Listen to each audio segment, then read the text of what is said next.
Assalamualaikum warahmatullahi wabarakatuh. Halo, selamat pagi pemirsa RCTV. Apa kabarnya Anda di hari ini? Senang sekali saya Afif Rifai hadir kembali di hadapan Anda pemirsa di program Selamat Pagi Cirebon. Untuk Anda pemirsa yang saat ini tengah bersiap-siap menuju ke tempat aktivitas Anda sambil sarapan pagi, berkumpul dengan keluarga Anda, dengan orang-orang terdekat Anda. Nah, diharap Anda untuk kembali memeriksa surat-surat kelengkapan kendaraan Anda, apakah sudah lengkap atau belum. Kemudian dimohon Anda untuk tidak ugal-ugalan dalam mengendarai roda 2 maupun roda 4 karena suasana jalan saat ini untuk menuju ke tempat aktivitas Anda pemirsa ada yang ramai lancar, padat merayap dan macet. Jangan lupa tetap mematuhi peraturan berlalu lintas dan dimohon Anda untuk tidak mengangkat ponsel Anda saat ada yang ingin berinteraksi dengan Anda pemirsa karena kecelakaan berawal dari pelanggaran. Dan pemirsa, berita-berita apa saja yang disajikan baik di koran Juara, koran Radar Cirebon dan koran politik terbesar di Jawa Barat yaitu koran Rakyat Cirebon. Halaman demi halaman di kedua koran tersebut Anda harus baca agar tidak ketinggalan dan kehilangan informasi tentunya. Informasi dari sekeliling Anda, Ciayu Majakuning, Jawa Barat, nasional bahkan internasional, semua juga disajikan secara lengkap dan menarik. Jemari Anda cukup mengklik Radar Cirebon Online atau radarcirebon.com. Dan pemirsa di edisi pagi hari ini yang nanti kita akan diskusikan, kita akan obrolkan, ini berkaitan dengan urgensi fikih tata kota pemirsa. Nah, mengapa ada fikih tata kota nih pemirsa? Apa sih alas berpikir dari fikih tata kota? Kemudian bagaimana kalau kita kontekstualisasikan dengan kondisi saat ini? Misalnya, biasa pemirsa yang dihadapi persoalan-persoalan di kota besar seperti anak-anak jalanan, kemudian juga disabilitas dan seterusnya. Kemudian fikih tata kota ini pemirsa ditulis oleh Lembaga Basul Masail atau LBM Basul Masail PWNU DKI Jakarta. Apa nih pemirsa urgensinya? Apakah hal ini untuk menjawab tantangan-tantangan atau untuk menjawab kondisi yang ada saat ini yang berbeda dari sebelumnya nih pemirsa? Siapa dia pemirsa? Narasumber di pagi hari ini nanti akan saya kenalkan. Berikut saya baca dulu berita dari halaman utama koran Juara, koran Radar Cirebon di edisi hari ini pemirsa. Oknum tenaga kesehatan mesum di puskesmas pemirsa itu ya. Kemudian tanpa busana digerebek warga menjelang tengah malam ya. Marah pernyataan dari Bupati Cirebon, Dinas Kesehatan kok tidak laporan ke saya. Ini tanda tanya nih pemirsa. Kemudian pemindahan ibu kota mengemuka lagi lewat Forum Pengusaha Cirebon. Bandung ibu kota Priangan, Cirebon ibu kota Jawa Barat. Ini pemirsa mengemuka kembali. Kemudian perjuangan desa-desa di wilayah timur Kabupaten Cirebon agar pisah dari Kabupaten Cirebon. 83 desa sudah mendesus. Hasilnya akan dibawa ke DPRD Kabupaten Cirebon. Itu pemirsa dari halaman utama koran Juara, koran Radar Cirebon edisi hari ini. Kemudian ini pemirsa dari halaman Metropolis Kota Cirebon pemirsa. Terpuruk Persatuan Sepak Bola Cirebon tanpa prestasi. Pengurus Askot PSSI Kota Cirebon diminta untuk mundur ya. Itu pemirsa. Kemudian menjadi guru besar raih nilai tertinggi. Itu dari halaman Metropolis Kota Cirebon. Kemudian ini pemirsa dari halaman Kabupaten Cirebonnya. Ini pemirsa di koran Radar Cirebon edisi hari ini. Pemerintah Kabupaten Cirebon sabet juara 2 penyelenggara tata kelola data terbaik se-Jawa Barat. Kemudian DPRD dorong verifikasi faktual ulang. 400.000 KPM dinilai tidak layak terima bantuan sosial. Kinerja Satpol PP disorot wakil rakyat. Itu pemirsa. Kemudian segera keluarkan PMA rekognisi. Daya tampung TPA baru Kubang Deleg lebih lama. Itu dari halaman Kabupaten Cirebon. Berikutnya, ini pemirsa dari halaman utama koran politik terbesar di Jawa Barat, yaitu koran Rakyat Cirebon pemirsa. Tersangka dugaan korupsi kredit macet BPR ajukan pra peradilan. Kemudian KPU segera rekrut PPK dan PPS. butuh 25 personil PPK di 5 kecamatan, 66 PPS di 22 kelurahan. Kemudian sepak bola Kota Cirebon tanpa prestasi. Nah, daya tampung TPAS Gunung Santri 3 tahun lagi. Itu pemirsa. Kemudian hindari konflik sesama wong Cirebon, alasan tak mau mentas di daerah. Itu pemirsa berita-berita yang disajikan baik di Koran Radar Cirebon dan Koran Rakyat Cirebon edisi hari ini. Dan untuk Anda yang ingin berlangganan di kedua koran tersebut, Anda bisa datang langsung ke Geraha Pena Radar Cirebon di Jalan Perjuangan nomor 9, Kota Cirebon. Di sebelah saya, ini pemirsa saya kenalkan dulu, ada Ketua LBM Lembaga Basul Masail PWNU DKI Jakarta, ada Kiai Haji Mukti Ali Kusyairi MA, biasa dipanggil dengan Kang Haji Ali. Selamat pagi, Kang Haji Ali.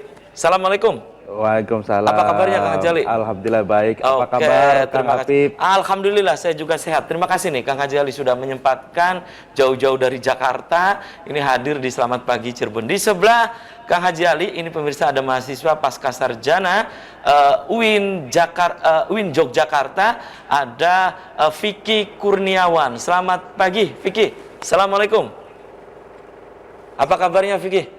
Alhamdulillah baik. Oke, terima kasih nih Vicky juga sudah menyempatkan hadir di Selamat Pagi Cirebon. Saya ke Kang Haji Ali dulu nih. Kang Haji Ali, ini berkaitan dengan Vicky Tata Kota ya. Ini yang Anda terbitkan dan juga tulisan-tulisan Anda ini di buku ini. Apa sih gitu ya narasi menerbitkan Vicky Tata Kota itu? Apa narasinya? Kang Haji Ali, silakan Ji. Ya, terima kasih Mas Apip. Kenapa buku ini diterbitkan? Karena ada latar belakang keprihatinan kita selama ini melihat penataan kota itu semakin semrawut. Kita begitu keluar dari rumah, khususnya kita mengalami sehari-hari di Jakarta, keluar dari rumah, naik kendaraan, sepeda motor ataupun mobil, kita langsung mengalami kemacetan. Disuguhkan oleh kemacetan. Disuguhkan oleh kemacetan. Ketika kemarau, ada beberapa titik kekurangan air bersih atau susah mencari air bersih. Ketika hujan, malah kita disuguhkan surplus air hujan atau surplus air atau kebanjiran. Dan berbagai penataan kota yang kurang efektif, kurang efisien, yang mengakibatkan berbagai persoalan itu terjadi. Nah, karena itu kita ingin memberikan satu pandangan-pandangan ideal tentunya dalam perspektif fikih yang ini bisa dianggap sebagai satu pemikiran alternatif lah ya. Dan apakah ada sebetulnya tentang tata kota itu? Ternyata kita tarik dalam khazanah-khazanah klasik Islam, itu ada dalam pembahasan tentang fikih tata kota, seperti kita bawakan kitab karya Syihabuddin Abi Robi ini, ulama abad ketiga Hijriah. Ya, wafat 272. Di dalam kitabnya Sulukul Malik fi Tadbiril Mamalik ini beliau ternyata sudah menjelaskan tentang tata kota yang ideal. Itu jauh beberapa abad yang lalu gitu ya? Berarti sekarang abad 15, beliau lahir abad ketiga. Berarti 12 abad yang lalu gitu ya? Abad yang lalu sudah ada untuk penataan kota itu. Sudah ada penataan kota, dan ini menurut saya bisa menjadi acuan bagi penataan kota kembali yang bisa mengatasi problem-problem yang ada di perkotaan. Misalkan di sini dijelaskan ada 4 hal yang perlu dilihat, yang perlu diperhatikan. Yang pertama, imaratul buldan, membangun negeri, khirasatur ra'iyah, atau apa semacam public service, ya. Pelayanan publik, lalu kemudian keamanan dan ekonomi. Nah, akan tetapi dari 4 itu bisa diturunkan menjadi imaratul buldan itu. Pertama, membangun negeri itu pertama itu menyiapkan air bersih. Air bersih. Nah, itu air kebutuhan bersih. primer maksudnya.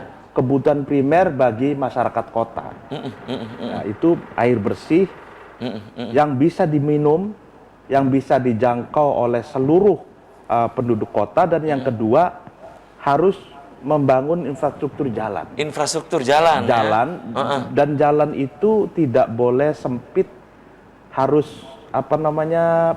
semua pejalan itu diberi hak. Iya, hak dari untuk pejalan kaki, iya, pejalan roda 2, roda 4. Gitu. Apalagi sekarang saat ini nih ada hak untuk sepeda gitu ya, seperti di DKI itu ya. Nah, ada hak untuk sepeda, lalu kemudian ini menarik sekali nih ya. Betul. Oke, Kang Kaji tahan dulu ya. Oke. Kang Kaji dan juga Kang Vicky dan pemirsa, selamat pagi Cirebon akan segera kembali sesaat lagi.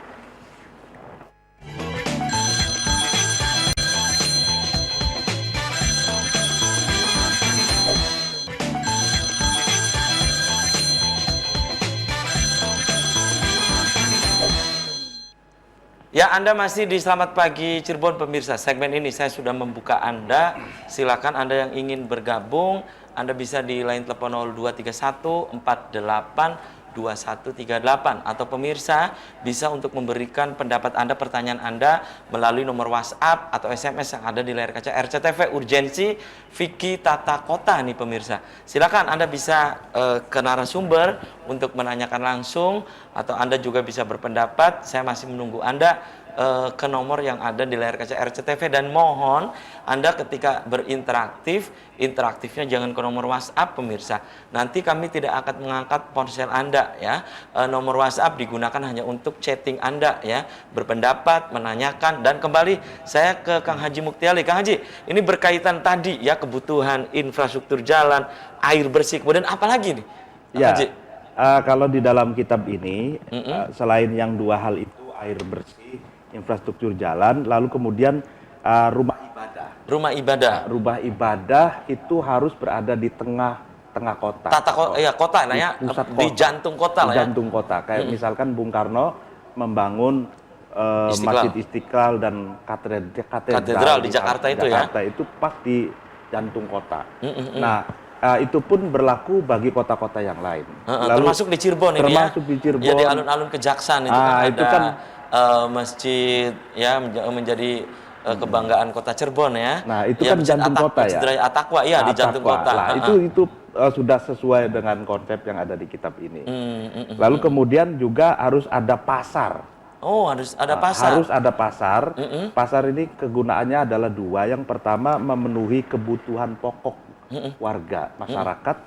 Lalu yang kedua, dinamika perekonomian masyarakat ya. Masyarakat khususnya masyarakat yang grassroots itu. Lalu ya mungkin kalau di kota itu kan ada pasar Jaga Satru ya. Nah, iya kan? pasar. Untuk bahan-bahan sembako itu kan. Betul. Ya, kebutuhan bahan pokok Dan ya. Kanoman. Iya. Iya, di Kanoman gitu ya. Ya, di Arjawinaunya juga ada pasar Jungjang gitu ya. Ada pasar Jungjang. Itu kebutuhan real untuk memenuhi kebutuhan masyarakat, juga perekonomian. Iya, perekonomian masyarakat. Itu berarti harus sudah ada 13 abad yang lalu ya. 13 abad yang lalu. Iya, di masa dinasti Abbasiyah. Dinasti masa Abbasiyah. Iya, Abbasiyah ya. Abbasiyah tepatnya di Al-Mu'tasim Billah. Mu'tasim Billah. Nah, lalu kemudian harus ada juga perumahan warga. Ya tentu ya sudah pasti lah ya. Iya, BTN gitu ya. BTN, lalu perkampungan warga. Residen begitu ya. Lalu kemudian di sini juga harus memiliki kesadaran bahwa kota itu seperti darun wahidah. Apa itu? Seperti daerah atau satu rumah. Yang sekiranya antar warga itu saling melindungi dari apa dari berbagai hal yang akan merugikan warganya. Bahkan kalau zaman dulu itu harus dikasih benteng. Iya. Karena Seperti di perumahan-perumahan saat ini ya. perumahan-perumahan saya. Iya, iya kan dikasih Ya, benteng pembatas. dan itu security Iya. sebetulnya, security untuk biar tidak ada maling atau hal-hal yang merugikan. Dan yang kedelapan, ini harus ada ahlul ilmi wassana'i'. Jadi harus ada komunitas cendekiawan, ilmuwan, saintis, ulama, dan tokoh-tokoh agamawan yang itu berfungsi untuk memberikan pencerahan, pendidikan, dan di sini letak pentingnya adanya sarana dan prasarana pendidikan. Itu ya. Jadi security juga harus ada, ekonomi dan infrastruktur. Dan kalau kita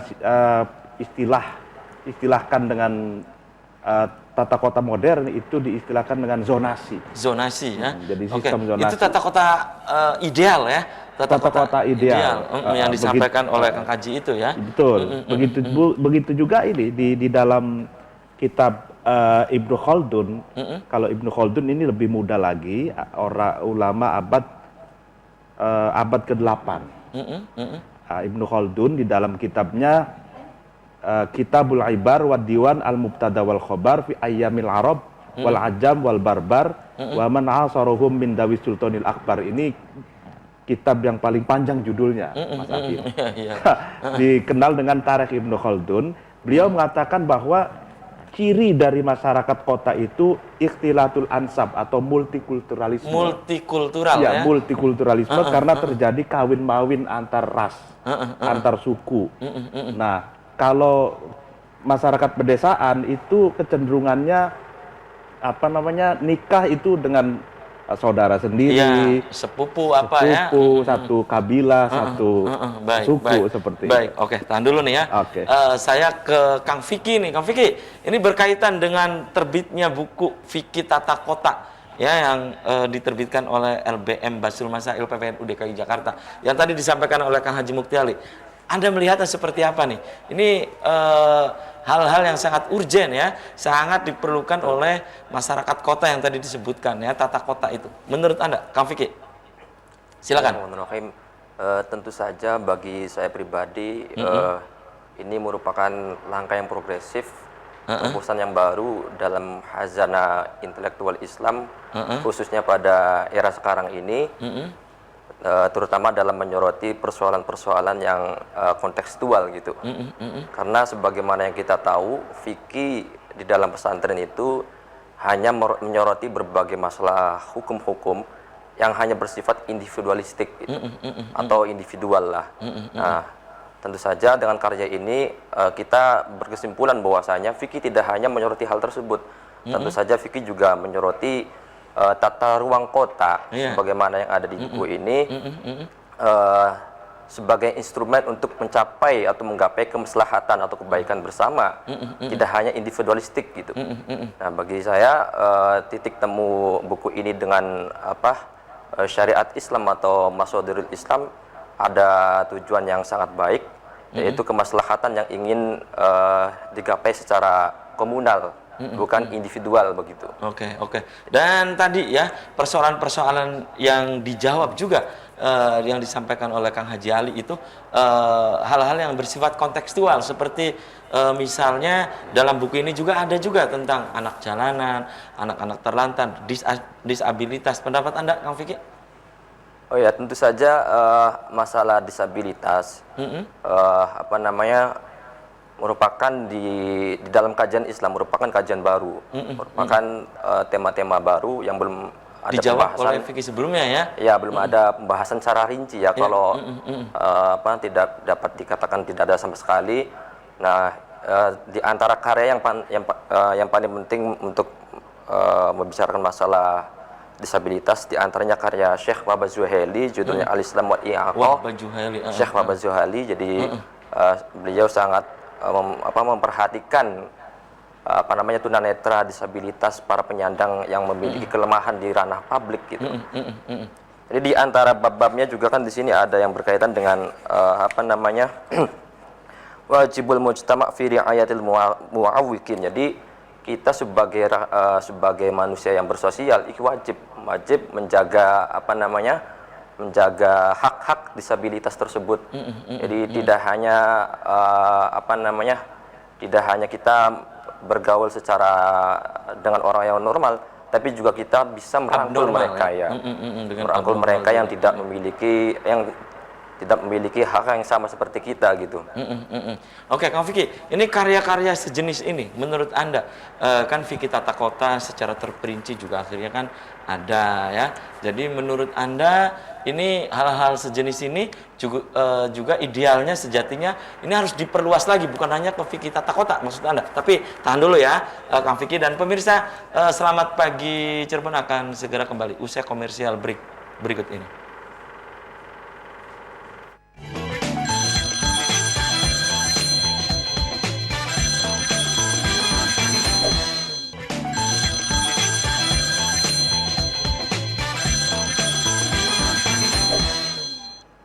Ya, selamat pagi Cirebon, masih di hadapan Anda pemirsa. Dan di session ini saya masih membuka Anda kembali.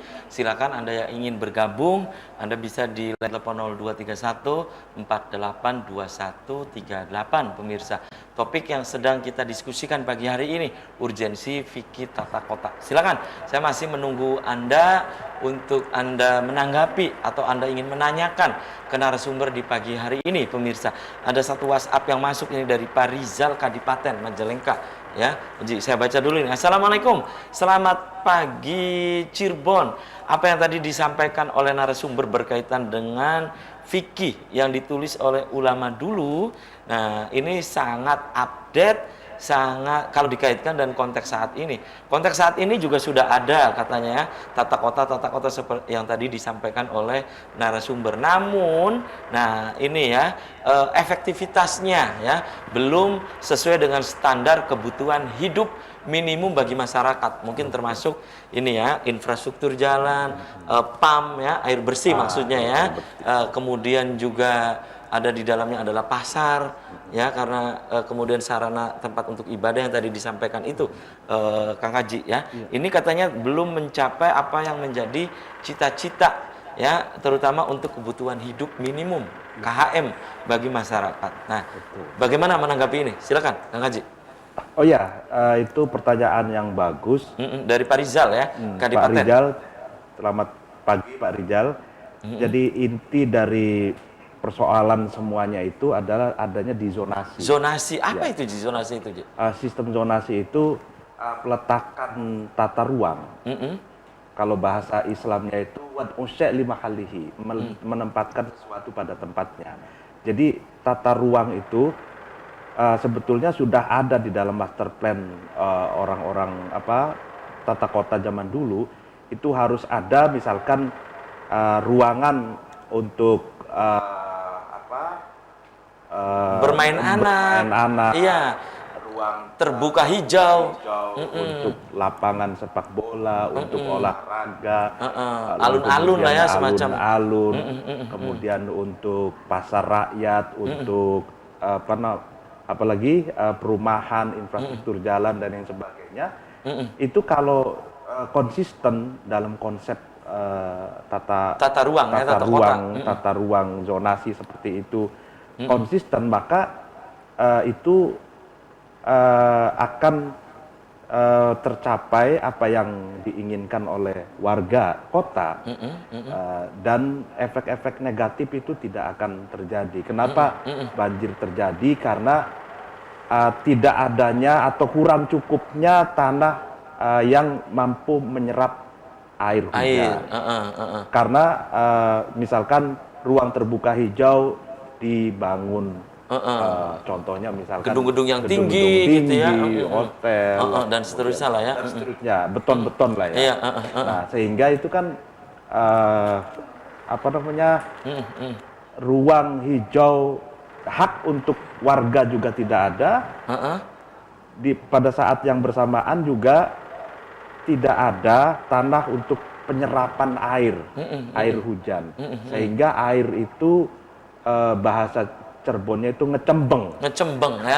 Iya, Ngecembeng ngecembeng. artinya tidak, Iya, iya, iya, iya. karena tidak bisa Iya. terserap oleh tanah, Iya, gitu. dan Karena tidak bukan ngalir benua. ya.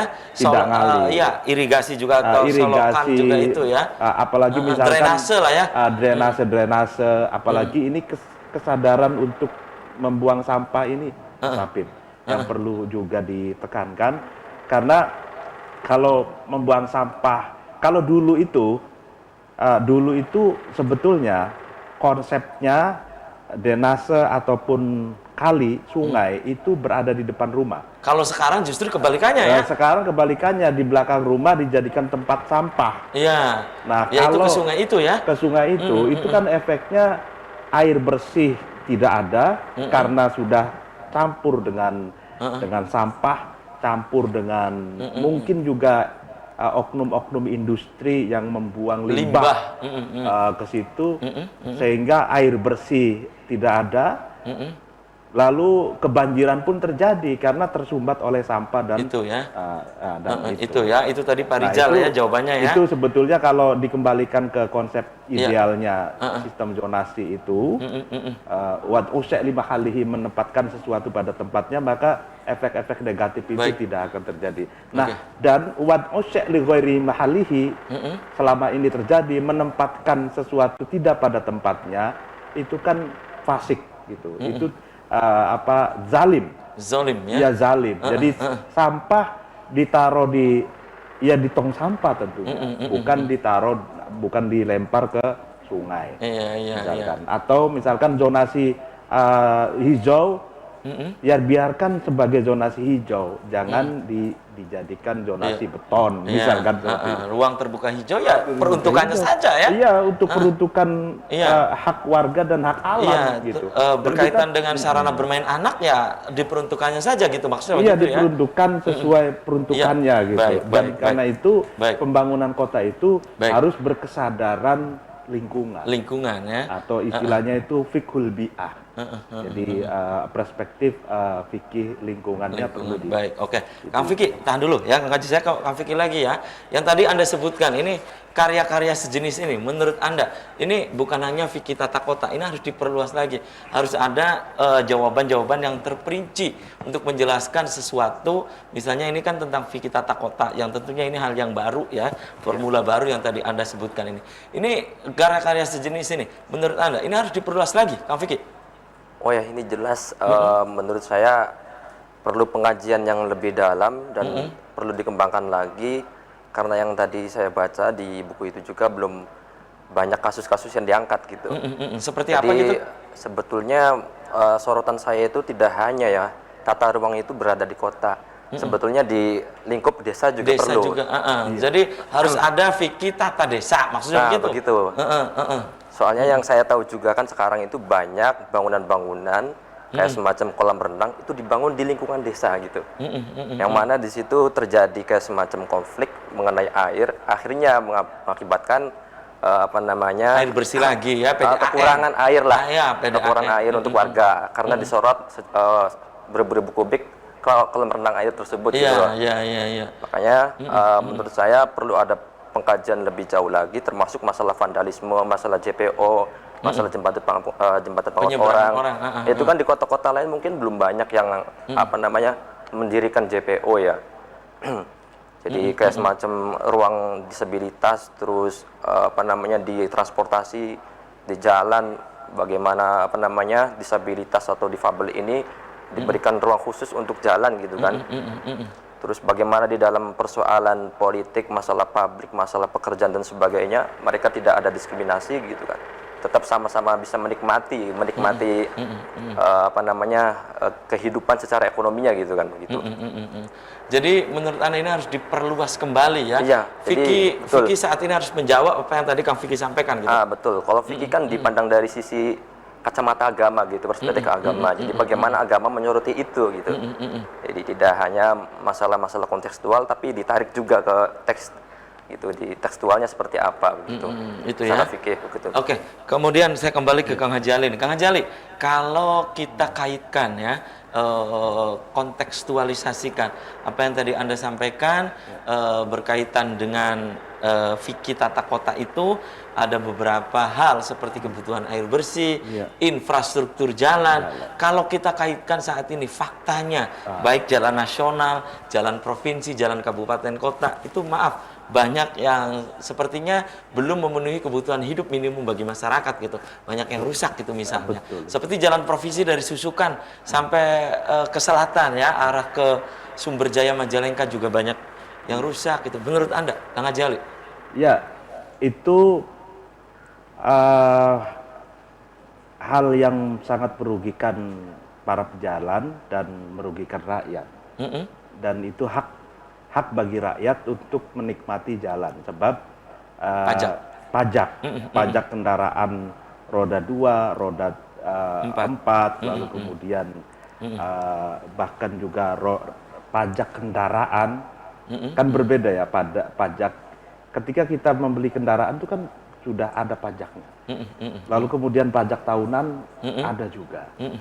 Nah, itu pajak itu kan sebetulnya kegunaannya adalah untuk maintenance pembangunan jalan. Iya, infrastruktur salah Infrastruktur satunya jalan, infrastruktur jalan ya.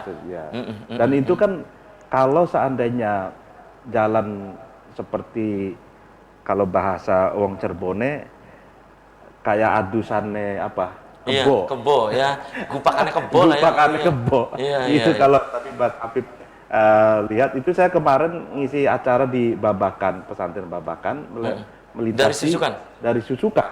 Dari Masjid Susukan ya, Masjid ke arah Susukan ke selatan. sana itu jalanan itu kayak gupakannya kebo. Iya, iya, dan sering itu pemirsa menyampaikan persoalan infrastruktur yang tadi disampaikan Kang Haji Ali, itu tentang infrastruktur jalan, itu disampaikan ke pemirsa di acara Pribenje ya, di RCTV yang setiap hari dari pukul 1 hingga pukul 13.00 hingga pukul 14.00. Oke, tahan dulu ya, Kang Haji dan juga Kang Fikri dan pemirsa. Selamat pagi, Cirebon akan segera kembali usai pariwara berikut ini.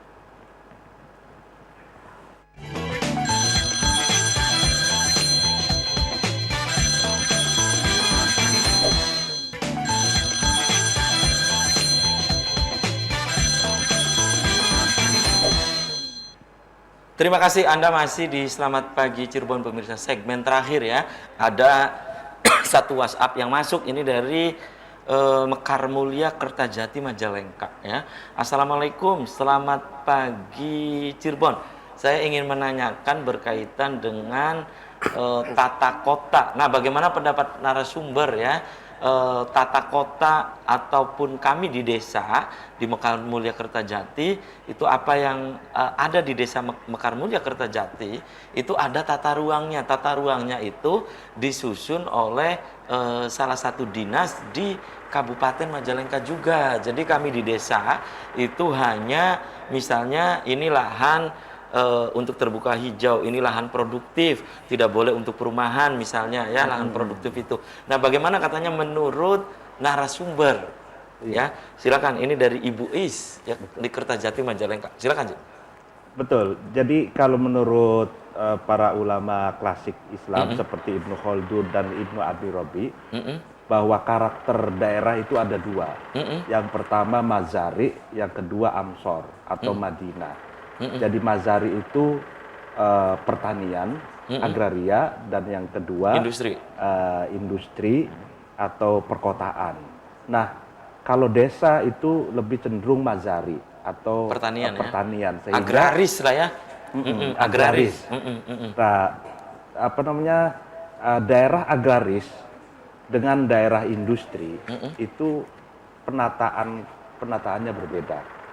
Nah, yang pertama kalau di desa ini kan basis masyarakat agraris itu kalau menurut para ulama yang ada 3 prinsip.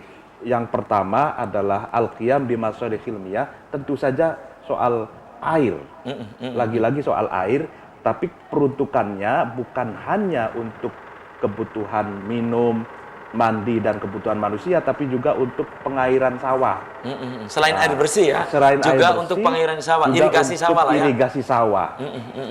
Nah, irigasi itu harus menjadi infrastruktur tersendiri bagi masyarakat agraris. Desa. Lalu yang kedua kaful ada. Kaful ada itu mencegah dari hama wereng, lalu masyarakatnya sehat.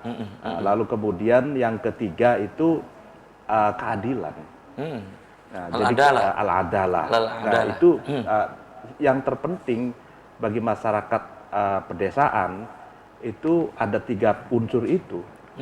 Yaitu unsur air tadi ya, kemudian baik irigasi maupun kebutuhan air bersih. Lalu kemudian soal tadi hama wereng dan masyarakatnya sehat. Lalu kemudian yang ketiga keadilan. Sistem keadilan inilah yang akan masyarakat itu harus beristihad secara kolektif, karena ini kan persoalan istihadi untuk menentukan tata ruang pedesaan. Kalau memang pedesaan itu ada ruang-ruang untuk persawahan, ya tetap dipertahankan di ruang persawahan. Lalu kemudian ada irigasi, ada misalkan puskesmas, pasar. Tapi sebetulnya desa itu kalau bahasa Arabnya itu kan korya. Nah, korya itu sebetulnya replika gitu, replika dari kota gitu. Kayak misalkan di kota tadi di unsur-unsurnya tuh sudah dijelaskan tadi, ada pasar, dan di desa juga ada. Gitu. Ya kan, pasar, lalu kemudian ada kepala desa, ada pengurus desa, gitu, ada tempat ibadah, lalu kemudian dan sebagainya. Nah, justru kalau menurut Ibnu Khaldun ada nilai lebih dari masyarakat desa daripada masyarakat perkotaan. Masyarakat desa itu memiliki tanah yang lebih luas, sehingga pertanian itu adalah keutamaan atau andalan bagi masyarakat desa, pertanian. Lalu kemudian binatang ternak. Hewan ternak. Nah, yang ini sulit untuk dikembangkan kalau di perkotaan. Nah, sedangkan kalau kota nilai lebihnya adalah industri. Industri, lalu kerajinan kreatif. Ini sudah dibahas jauh oleh Ibnu Khaldun beberapa abad yang lalu juga ya. Betul. Ternyata. Dan cuman begini, kalau menurut Ibnu Khaldun bahwa masyarakat desa itu akrob ilal khair min ahlil hadar. Jadi masyarakat desa itu lebih dekat pada kebaikan daripada masyarakat perkotaan. Sebab apa? Masyarakat kota itu terlalu banyak punya keinginan. Nah, sumber dari kejahatan itu karena terlalu banyak keinginan. Itu ya. Bukan soal kecerdasan atau pengetahuan. Dan sementara kalau masyarakat desa itu hanya ingin kebutuhan pokok saja cukup, tidak banyak punya keinginan. Dan saya kembali ke Kang Vicky. Kang Vicky, menurut Anda fikih tata kota saat ini ya, yang ditulis oleh LBM Basul Masail PWNU DKI Jakarta, menurut Anda ini ada relevansinya dengan konteks saat ini, Kang Vicky? Menurut Anda? Yang tadi beberapanya itu sudah disampaikan oleh Kang Haji Mukti Ali. Menurut Anda? Iya, menurut saya kasus-kasus yang diangkat juga itu relevannya. Relevan ya. Jadi menurut pandangan saya pribadi ini relevan dengan kasus-kasus yang mungkin sekarang hangat yang terjadi. Tidak hanya dalam kasus di jalanan, tapi juga di masalah ruang publik yang lainnya gitu kan, semacam kayak masalah air, masalah kesehatan, ruang masalah terbuka hijau gitu ya, masalah penghijauan dan sebagainya, itu juga termasuk relevan yang dibahas di dalam buku ini gitu. Tapi yang yang perlu pengen saya sampaikan bahwasanya ini merupakan tanggung jawab bersama lah. Kalau dalam bahasa Arab atakaful lah.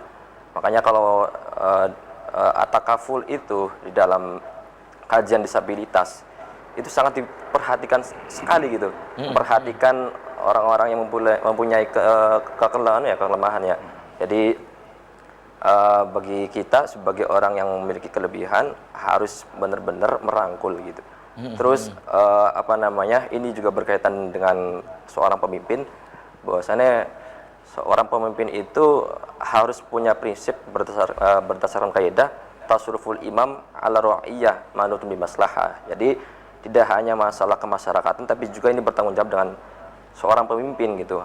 Ya katakanlah seorang bupati, seorang wali kota dan sebagainya itu punya tanggung jawab juga terhadap kasus-kasus yang dihadapi di masyarakat gitu.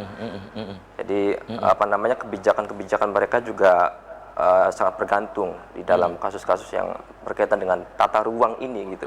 Seperti itu. Oke, dan Kang Haji Ali, ini berkaitan dengan kontekstualisasi yang tadi Anda sebutkan, merujuk pada ulama klasik ya, baik Ibnu Arabi, kemudian Ibnu Khaldun. Iya, iya Ibnu Robi. Iya, ya satunya ya Ibnu Abi Robi. Iya, Abi Robi, kemudian juga Ibnu Khaldun ya. Dan itu untuk konteks saat ini juga yang tadi disampaikan Kang Haji Ali, itu memang ada Kang Haji Ali. Namun tadi disampaikan oleh pemirsa Pak Rizal tadi di Kadipaten itu memang belum optimal ya. Karena itu adalah masuk dalam kebutuhan hidup minimum bagi masyarakat. Dan memang setiap pemimpin yang tadi disampaikan oleh Kang Vicky, memang ini harus mau tidak mau ini harus memenuhi kebutuhan-kebutuhan hidup minimum itu ya. Ini semua juga dikaji di buku ini gitu, Kang Haji Ali? Ya, dikaji. Di antaranya kita di dalamnya itu ada misalkan soal industri itu harus ramah terhadap buruh, ramah terhadap lingkungan, lalu kemudian CSR, Corporate Social Responsibility ya. Itu sebagai penebusan dosa bagi perilakunya. Dan itu CSR ini harus, misalkan untuk apa? Untuk beasiswa ya. Masyarakat miskin, lalu kemudian untuk pembangunan jalan atau hal-hal yang dibutuhkan masyarakat. Baik, dan sayang sekali nih Kang Haji Ali, Kang Vicky, usai sudah kebersamaan di Selamat Pagi Cirebon edisi pagi ini. Nanti kita bisa dilanjut lain waktu, lain kesempatan, tentu dengan tema yang berbeda ya. Kang Haji Ali, sebelum saya closing, silakan closing statement apa nih untuk pemirsa di rumah? Silakan, singkat saja Kang Haji Ali. Pesannya untuk pemirsa di rumah. Para pemirsa di rumah, bahwa penataan kota itu sangat penting karena itu satu wasilah atau media untuk memaksimalkan kita dalam memenuhi kewajiban kita. Kita setiap hari sebagai orang tua mencari nafkah ya. Lalu kemudian anak-anak kita sekolah. Itu tentu saja menggunakan media jalanan, sarana transportasi dan kebutuhan publik yang lainnya. Karena itu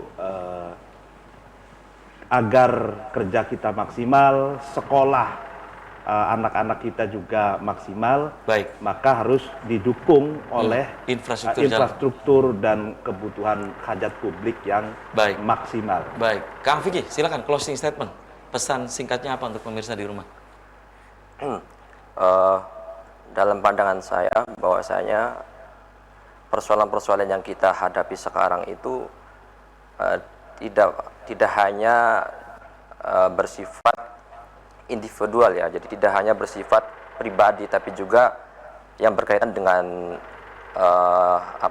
kebersamaan di dalam ruang publik. Jadi yang kita nikmati di ruang publik itu merupakan yang harus kita perjuangkan bersama-sama. Ya, misalkan dalam persoalan infrastruktur, ya kita sebagai rakyat biasa ya sebisa mungkin tidak hanya menunggu seorang pemimpin, kita juga bisa melalui swadaya gitu kan. Kita memperbaiki desa sendiri melalui swadaya patungan gitu. Jadi nah ya tentu saja yang berkaitan dengan yang kita kaji kali ini ya perlu pendalaman lebih lagi mengenai fikih tata kota dan fikih tata desa.